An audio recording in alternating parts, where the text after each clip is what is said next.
या यह ताकत की राजनीति है। नमस्कार दोस्तों, आप देख रहे हैं पब्लिक रियलिटी चेक, जहां हम दिखाते हैं हर खबर की असल हकीकत। आज की इस खास रिपोर्ट में हम बात करेंगे अमेरिका और वेनेजुएला के बीच बढ़ते तनाव की। सोशल मीडिया पर लगातार ये सवाल उठ रहा है, क्या अमेरिका ने वेनेजुएला पर हमला किया या फिर यह दबाव की राजनीति है, और इसके पीछे असली वजह क्या है, लोकतंत्र या तेल? आज हम आपको बताएंगे पूरा सच बिना किसी एजेंडे के। सबसे पहले समझते हैं वेनेजुएला आखिर है क्या।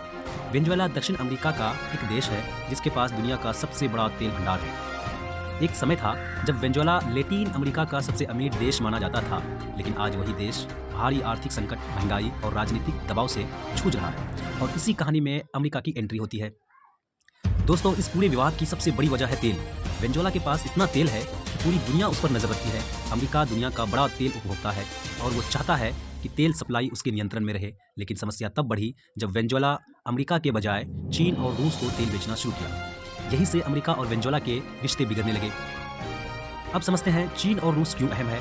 वेनेजुएला की सरकार खुलकर चीन और रूस के साथ खड़ी है। चीन निवेश करता है, रूस सैन्य और तकनीकी सहयोग देता है। अमेरिका को डर है कि अगर वेनेजुएला पूरी तरह चीन रूस के पाले में चला गया तो अमेरिका का असर पूरे लैटिन अमेरिका से खत्म हो जाएगा। यही वजह है कि अमेरिका इसे सिर्फ एक देश नहीं बल्कि भू राजनीतिक लड़ाई मानता है।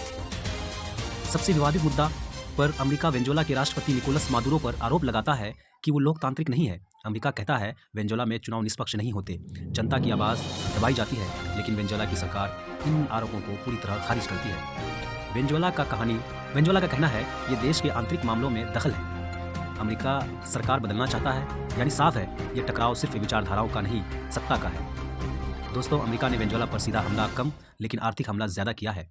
बैंकिंग सिस्टम पर रोक, डॉलर ट्रांजैक्शन बंद, तेल निर्यात पर पाबंदी, इन प्रतिबंधों से वेनेजुएला की अर्थव्यवस्था और कमज़ोर होती चली गई और असर पड़ा सीधे आम जनता पर। अब सबसे बड़ा सवाल, क्या अमेरिका ने वेनेजुएला पर सीधा हमला किया? अभी तक कोई आधिकारिक घोषणा सीधे सैन्य हमले की नहीं है, लेकिन अमेरिका पर आरोप है कि वो साइबर अटैक, विपक्षी समूह को समर्थन, गुप्त ऑपरेशन, आंतरिक दबाव और जैसी रणनीति अपनाता है। इसे कहते हैं मॉडर्न वॉरफेयर स्ट्रेटेजी। दुनिया दो हिस्सों में बटी हुई है, कुछ देश अमेरिका के साथ हैं तो कुछ वेनेजुएला के समर्थन में। संयुक्त राष्ट्र में भी इस मुद्दे पर कई बार बहस हो चुकी है, लेकिन अब तक कोई ठोस समाधान नहीं निकला। दोस्तों, सवाल आज भी वही है, क्या ये लोकतंत्र बचाने की लड़ाई है या फिर तेल और सत्ता की? सच शायद इन दोनों के बीच कहीं छिपा है, लेकिन एक बात साफ है, इस लड़ाई की सबसे बड़ी कीमत आम जनता चुकाती है।